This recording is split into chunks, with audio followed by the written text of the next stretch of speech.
नमस्कार, आप देख रहे हैं 4 टीवी और आपके साथ मैं हूं प्रियंका सिंह। हमारे इस खास बुलेटिन में आप सभी का एक बार फिर से बेहद स्वागत है। बुलेटिन का आगाज करेंगे अहम खबर के साथ। सिंध में नहरों के निर्माण परियोजना के खिलाफ लोगों का गुस्सा इतना बढ़ चुका है कि मंगलवार को प्रदर्शनकारियों ने राज्य के गृह मंत्री जियाउल हसन लंजर के निवास को आग के हवाले कर दिया। ये घटना नौशहरों फिरोज जिले में हुई, जहां प्रदर्शनकारियों ने न केवल उनके घर को जलाया बल्कि अंदर रखी वस्तुओं को भी नष्ट कर दिया और बाहर खड़े वाहनों को भी आग लगा दी गई। पाकिस्तान सरकार की योजना है कि सिंध नदी पर 6 नहरें बनाई जाए, जिससे चौलिस्तान में सिंचाई की व्यवस्था को मजबूत किया जा सके। इस मुद्दे को लेकर पाकिस्तान पीपल्स पार्टी और शहबाज शरीफ की पाकिस्तान मुस्लिम लीग नवाज के बीच भी तनाव बढ़ रहा है।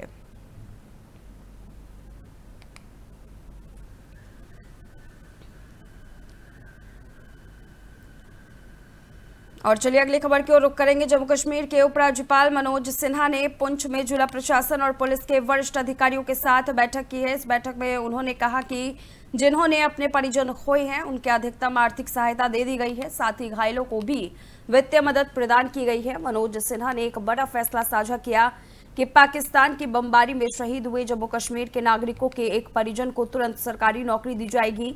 उन्होंने कहा कि पहलगाम आतंकी घटना के बाद प्रधानमंत्री मोदी ने कहा था कि आतंकवादियों को ऐसा कड़ा सबक मिलेगा जो वे अपने सपने में भी नहीं सोच सकते। उपराज्यपाल ने कहा कि आज पूरा देश भारतीय सेना पर गर्व करता है, जिसने आतंकवादियों के ठिकानों को बड़ी सटीकता से निशाना बनाया। 3 दिनों के भीतर ही पाकिस्तान अपने घुटनों पर आ गया। उन्होंने स्पष्ट किया कि भारत कभी भी युद्ध का समर्थक नहीं रहा है, लेकिन अपने लक्ष्य को प्राप्त कर चुका है। मनोज सिन्हा ने आगाह किया कि यदि पाकिस्तान ने फिर से आतंकवादी हमला किया तो उसे इससे भी कड़ा सबक मिलेगा। ये वक्त पूरे देश के लिए एक संदेश है कि भारत आतंकवाद के खिलाफ दृढ़ता से खड़ा है।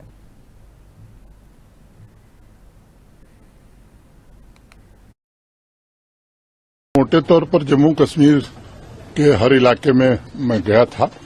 पुंछ राजौरी नहीं आ सका था, इसलिए हम और चीफ सेक्रेटरी साहब और हमारे प्रशासन के अनेक वरिष्ठ अधिकारी हैं।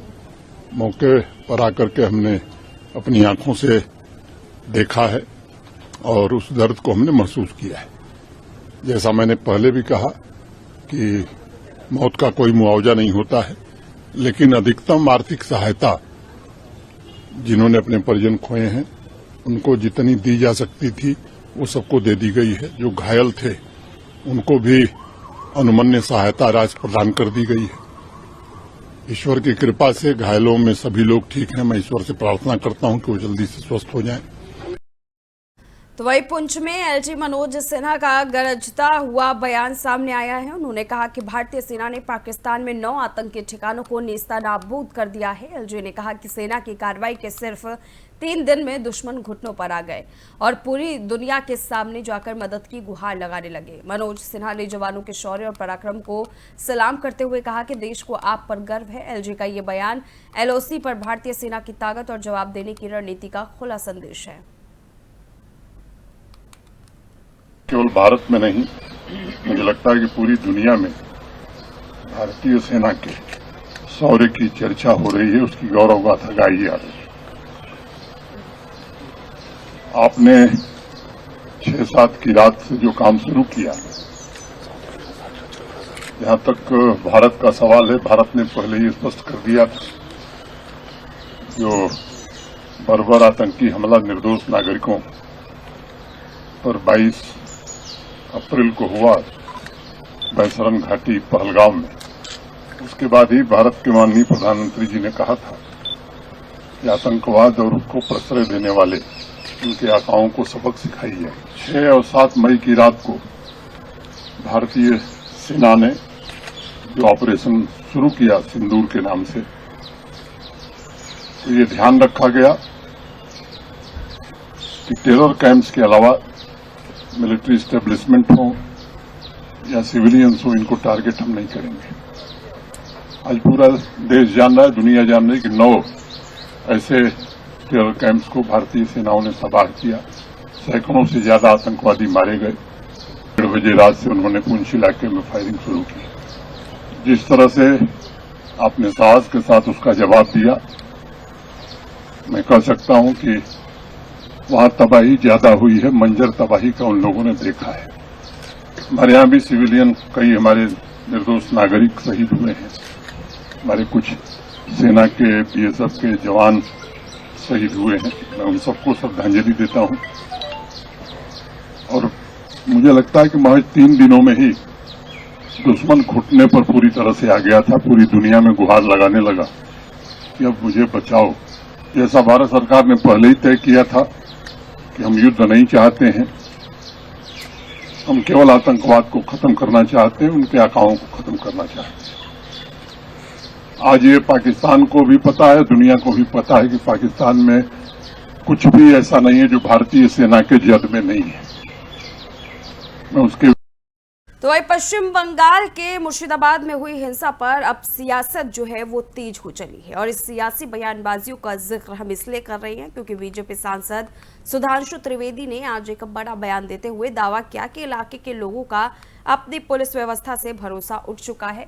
उन्होंने कहा कि स्थानीय लोगों ने अब बीएसएफ और केंद्रीय सशस्त्र बलों की स्थायी तैनाती की मांग की है। त्रिवेदी ने रिपोर्ट्स का हवाला देते हुए कहा है कि इस हिंसा की प्रकृति पूर्व नियोजित थी।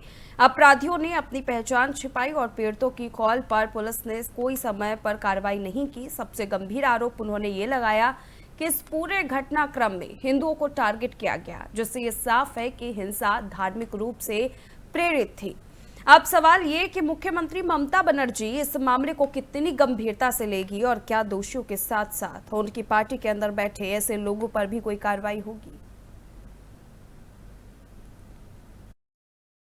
कई मौकों के ऊपर जो उनकी प्रोसीडिंग्स में, और ये जो तृणमूल कांग्रेस के नेता का नाम ये पेज नंबर 5 के ऊपर अपनी फाइंडिंग्स में लिखा हुआ है। फिर यह बताया गया कि दे want a permanent BSF camp and central armed police for their own protection। यानी पहले तो लोगों के घर विध्वंस हुए, फिर लोगों को पलायन पे बाध्य होना पड़ा और पश्चिम बंगाल की पुलिस पर उनका इतना विश्वास हो गया कि वो सीमा सुरक्षा बल और केंद्रीय सुरक्षा बलों के ही कैंप में रहने के लिए उद्यत थे। यह साफ दर्शाता, और आगे लिखा है, the West Bengal police did not respond at the village of Bedbona called at 4 p.m. on Friday and 4 p.m. of Saturday, but police did not pick up the call। यानी गांव के लोगों ने जब उनको मदद की गुहार लगाई, पुलिस ने कुछ नहीं किया। और कितनी गंभीर बात है कि पुलिस का फोन न पिकअप हो ऐसे समय में, जबकि वहां दंगे या सुनियोजित हिंदुओं को टारगेट करते हुए आतंकी शैली में दंगे किए जा रहे हों। तो वही नेशनल हेराल्ड मामले में प्रवर्तन निदेशालय ने कोर्ट में बड़ा दावा किया है। ईडी के विशेष वकील जोहेब हुसैन ने राउज एवेन्यू कोर्ट को बताया कि कांग्रेस नेता सोनिया गांधी और राहुल गांधी को इस केस में अपराध की आय के रूप में 142 करोड़ प्राप्त हुए हैं। ईडी का आरोप है कि यंग इंडिया कंपनी ने सिर्फ 50 लाख का भुगतान कर एसोसिएटेड जनरल्स लिमिटेड से 90.25 करोड़ की संपत्ति हड़प ली। अब इस पूरे मामले में राउज एवेन्यू कोर्ट 2 जुलाई से 8 जुलाई तक रोजाना सुनवाई करेगा, यानी 1 हफ्ते तक लगातार अदालत में बहस चलेगी। ये केस कांग्रेस के लिए राजनीतिक और कानूनी दोनों मोर्चों पर एक बड़ी चुनौती बनकर के सामने आ सकता है।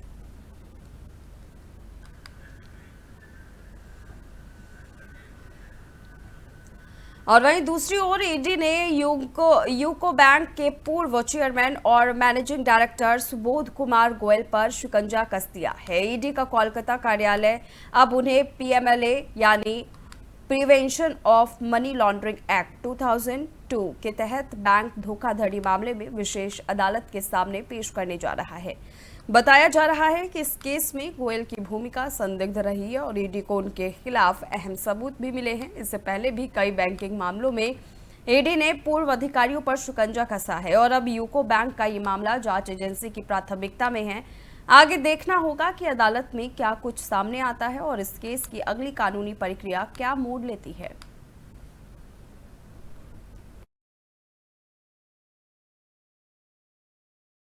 चलिए एक अहम खबर की ओर रुख कर लेते हैं। प्रोफेसर अली खान महमूदाबाद को रिहा करने का आदेश जारी किया गया है। बड़ी जानकारी हम आपके साथ साझा कर रहे हैं। ऑपरेशन सिंदूर पर सोशल मीडिया पोस्ट करने का मामला था।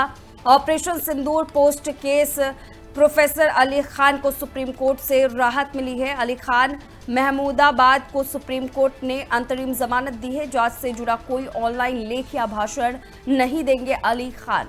सुप्रीम कोर्ट की तरफ से ये कहा गया है। सीजेएम सोनीपत की संतुष्टि के लिए जमानत बॉन्ड जमा कराने का भी निर्देश दिया गया है। बड़ी जानकारी हम आपके साथ साझा कर रहे हैं। सुप्रीम कोर्ट ने हरियाणा के अशोक विश्वविद्यालय में एसोसिएट प्रोफेसर और राजनीति विज्ञान विभाग के प्रमुख अली खान महमूदाबाद को ऑपरेशन सिंदूर पर सोशल मीडिया पोस्ट के लिए उनकी गिरफ्तारी के खिलाफ रिहा करने का आदेश दिया है। सुप्रीम कोर्ट ने महमूदाबाद को सीजेएम सोनीपत के संतुष्टि के लिए जमानत बॉन्ड प्रस्तुत करने की शर्त पर अंतरिम जमानत दी है। सुप्रीम कोर्ट ने आदेश दिया है कि वो दोनों पोस्ट से संबंधित कोई भी ऑनलाइन लेख नहीं लिखेंगे या कोई भी ऑनलाइन भाषण नहीं देंगे, जो जांच का विषय है।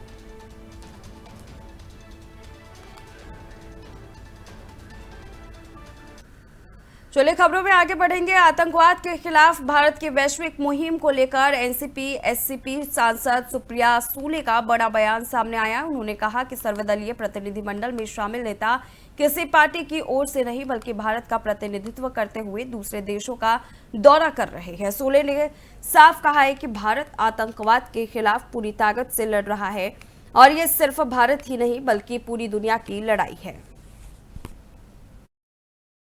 3 टीम्स आज जा रही है, आज रात और कल सुबह पे, और बाकी की 4 टीम 23 तारीख को जाएंगी।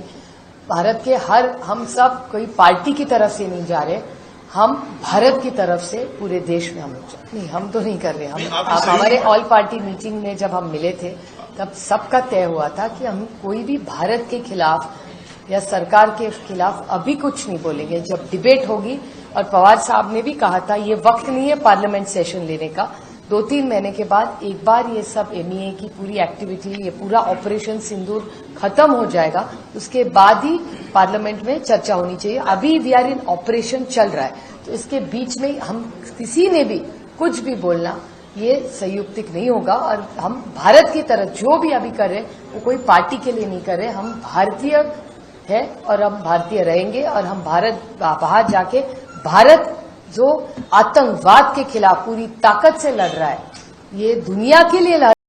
तो वहीं दूसरी तरफ हिमाचल के मंडी से एक बार फिर सीबीआई जांच की मांग तेज हो चली है। पूर्व मुख्यमंत्री और विपक्ष के नेता जयराम ठाकुर ने सवाल उठाया है कि जब पीड़ित की पत्नी, विपक्ष और पूरा राज्य सीबीआई जांच की मांग कर रहा है तो सरकार इसे रोक क्यों रही है। जयराम ठाकुर ने साफ कहा है कि केवल सीबीआई जांच से ही विमल नेगी के परिवार को न्याय मिल सकता है। उन्होंने न्यायपालिका पर भरोसा जताते हुए कहा कि उन्हें उम्मीद है कि पीड़ित परिवार को इंसाफ जरूर मिलेगा।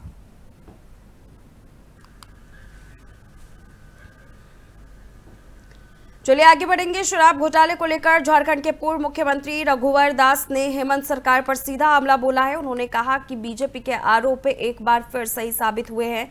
रघुवर दास ने कहा कि राज्य में सीईओ से लेकर सीएमओ तक भ्रष्टाचार फैला हुआ है। उन्होंने विनय चौबे को मुख्यमंत्री का साया बताया और कहा कि जब वो गिरफ्तार हो सकते हैं तो अब सीबीआई बाकी दोषियों को भी पकड़ने का काम करेगी। उन्होंने दावा किया कि मोदी के राज में कोई भ्रष्टाचारी नहीं बचेगा। चास के आईटीआई मोड़ पर बीजेपी कार्यकर्ताओं ने उनका जोरदार स्वागत किया। सत्ता में बैठे हुए राजनीतिक जब तक उन पर पकड़ नहीं आएगी तब तक झारखंड से भ्रष्टाचार समाप्त नहीं होगी। क्योंकि हम देख रहे हैं लोगों से, कार्यकर्ताओं से जो जानकारी प्राप्त हो रही है, सीईओ ऑफिस से लेकर सीएमओ तक आज सिद्ध हो गया। बार बार भारतीय जनता पार्टी कहती थी कि सीईओ ऑफिस से लेकर सीएमओ तक भ्रष्टाचार का अड्डा है।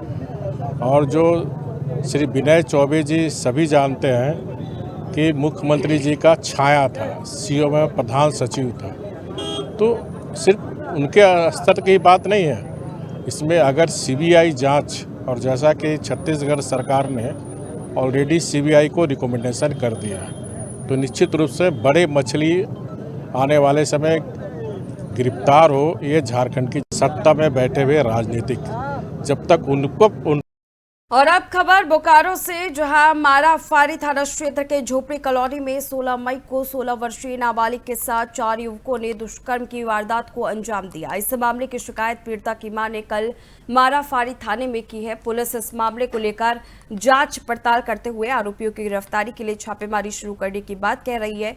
जानकारी के मुताबिक नाबालिग अपने एक मित्र के साथ झोपड़ी कॉलोनी के घर में बात कर रही थी। इसी दौरान 4 युवक आए और उसके मित्र के साथ मारपीट की और उसे पकड़कर कमरे में ले जाकर एक युवक ने दुष्कर्म के इस वारदात को शुरू किया। साथ ही उनके अन्य सहयोगी भी इस घटना में शामिल है। घटना के बाद नाबालिग को घर में बताने पर बुरा अंजाम भुगतने की चेतावनी दी गई। नाबालिग ने इसकी जानकारी अपने माता पिता को दी। उसके बाद देर रात इस मामले में मामला दर्ज किया गया। पीड़िता की मां ने कहा कि जिस तरह मेरी बच्ची को तड़पाया गया है, इस तरह इन लोगों को भी फांसी की सजा होनी चाहिए। एक लड़की का आवेदन दी है, 16 साल उम्र का लड़की है। आवेदन दी है कि उसके साथ कुछ लड़कों ने गलत किया। वो अपने दोस्त के साथ कहीं एक जगह बात कर रही थी, वहीं कुछ लड़कों ने देख लिया और ज़बरदस्ती घुस गए।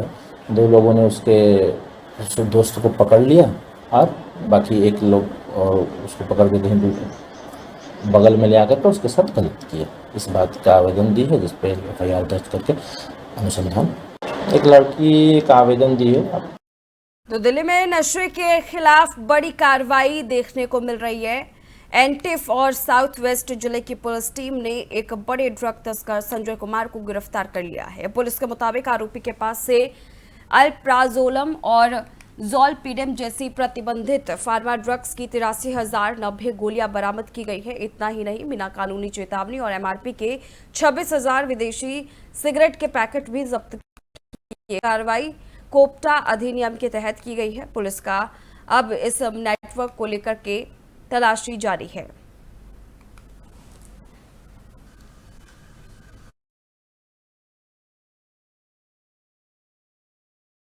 तो वहीं दूसरी ओर महेंद्रगढ़ के 11 हट्टा बाजार में 2.81 करोड़ की लागत से बन रही सड़क पर निर्माण होते ही विवाद खड़ा हो गया। स्थानीय लोगों ने निर्माण में घटिया सामग्री, नियमों की अनदेखी और गंभीर आरोप लगाए। लोगों की शिकायत पर नगर पालिका चेयरमैन रमेश सैनी ने मौके पर निरीक्षण किया और तुरंत काम रुकवा दिया।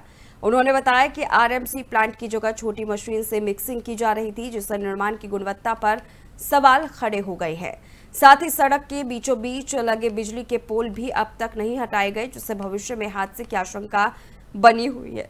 चेयरमैन ने स्पष्ट कर दिया है कि जब तक निर्माण कार्य नियमों के मुताबिक और गुणवत्ता के साथ नहीं होगा, तब तक काम शुरू नहीं करने दिया जाएगा। दोषी एजेंसियों पर कार्रवाई की सिफारिश भी की जाएगी।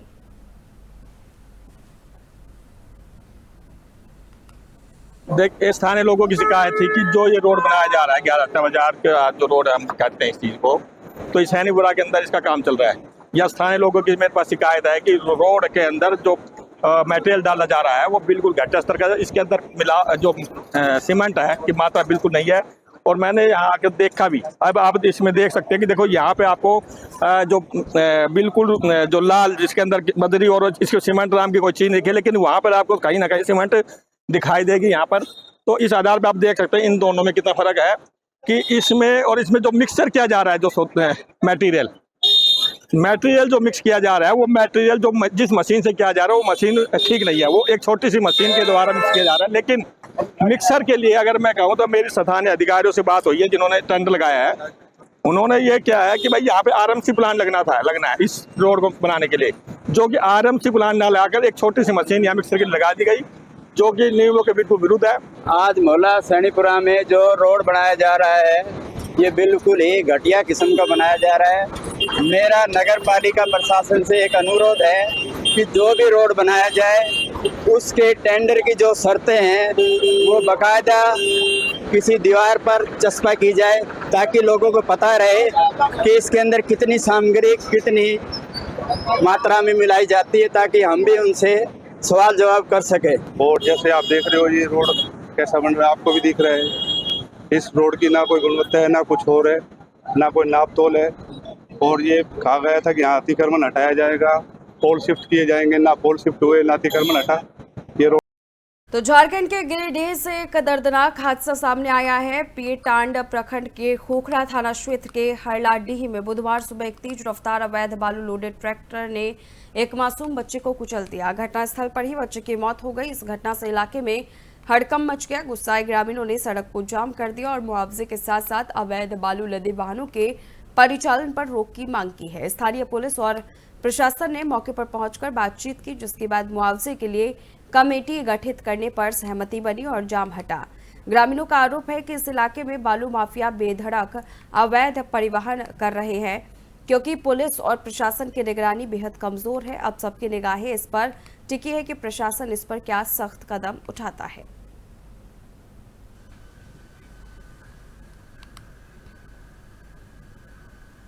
तो वहीं दूसरी ओर मुंबई में CSIR स्टार्टअप कॉन्क्लेव 2025 का भव्य आयोजन हुआ, जहां महाराष्ट्र के उप मुख्यमंत्री एकनाथ शिंदे ने कार्यक्रम का उद्घाटन करते हुए इसे युवाओं के लिए एक बड़ा मंच बताया। शिंदे ने कहा कि प्रधानमंत्री नरेंद्र मोदी ने स्टार्टअप इंडिया को विशेष प्राथमिकता दी है और ऐसे आयोजन देश के हर सेक्टर को आगे बढ़ाने में मदद करेंगे। उन्होंने कहा कि स्टार्टअप्स के जरिए देश और राज्य की प्रगति को नई दिशा और गति मिलेगी। इसका आयोजन आज यहाँ पर हुआ है। मैं बहुत बहुत शुभकामनाएं देता हूँ CSIR को।